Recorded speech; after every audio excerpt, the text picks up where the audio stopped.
Welcome to our Customer Portal tutorial. The Customer Portal has the ability to integrate with QuickBooks, allowing you to easily export invoices and credit memos to your QuickBooks Online or QuickBooks Desktop for Windows software. In this tutorial, we will demonstrate the steps you will complete to set up Customer Portal integration with QuickBooks Desktop. This video specifically shows the QuickBooks Desktop steps. They are slightly different than the QuickBooks Online steps. Please refer to the QuickBooks Online video if that is the version used.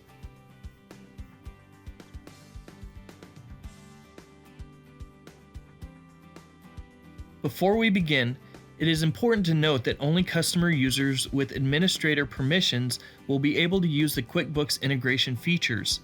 To begin, log into the Customer Portal website. You can access the QuickBooks integration from two places, from My Account or hovering over My Links. Please note, if the home screen looks different from the first example, you will click on My Account and then click on QuickBooks Integration. The QuickBooks setup will display the two versions, Desktop and Online. Choose QuickBooks Desktop. You will need to create a username and password. Then enter a preferred email address to receive further setup instructions. The username and password used here creates a connection between the Customer Portal website and the QuickBooks Desktop application. You will need to remember this password as it is needed to import your invoices into QuickBooks. We will discuss this in more depth later in the video. Click the Connect to QuickBooks button. This will open the QuickBooks Setup page. It will also send an email from our location with an attached document with setup instructions. Follow these additional steps to complete setup. Once the connection has been established, you will be able to export invoices from the Customer Portal to QuickBooks. We will discuss how to export invoices later in this video. Next, let's look at the custom settings that are available.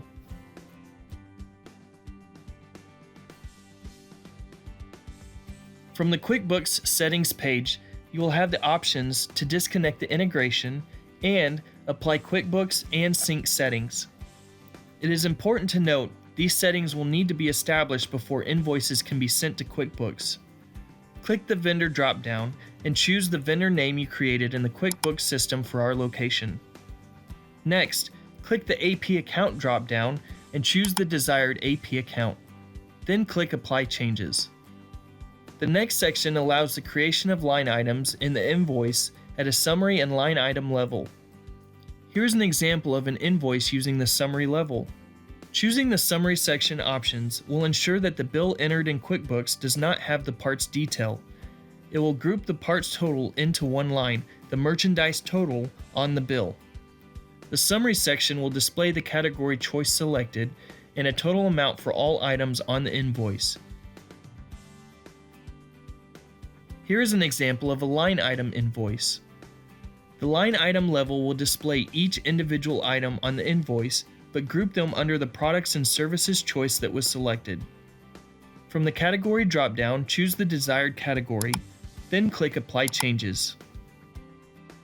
You can also choose to designate taxes on the invoice. If you do not wish to track tax as a separate category in QuickBooks, tax can be mapped to the same category that is picked for items. Once the summary or line item level is set as desired, click Apply Changes.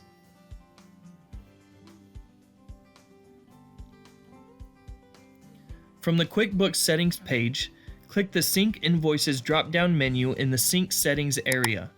There are two options, Sync All or Sync Manually. If Sync All is chosen, exported invoices are added to the queue and require an additional step to complete the export. We will review how to set up the QuickBooks Desktop import settings in just a moment.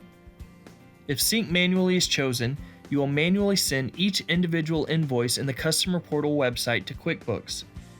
Manually exported invoices are also added to the queue and require an additional step to complete the export. The same options are available for credit memos. Once the desired choices are selected, click the Apply Changes button.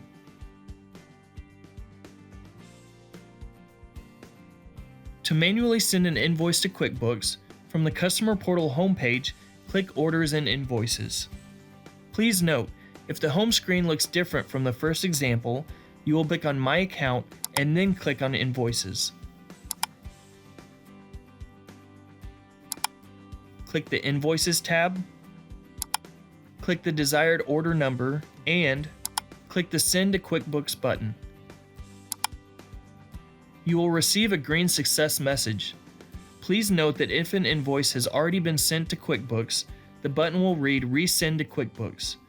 Resending a bill will remove the prior duplicate entry from QuickBooks. This will export the invoice to a queue and require an additional step to complete the export. We will review this additional step of how to set up the QuickBooks Desktop import settings next.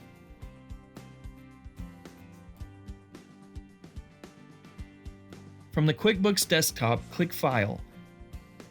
Then click Update Web Services. The connection should already be established.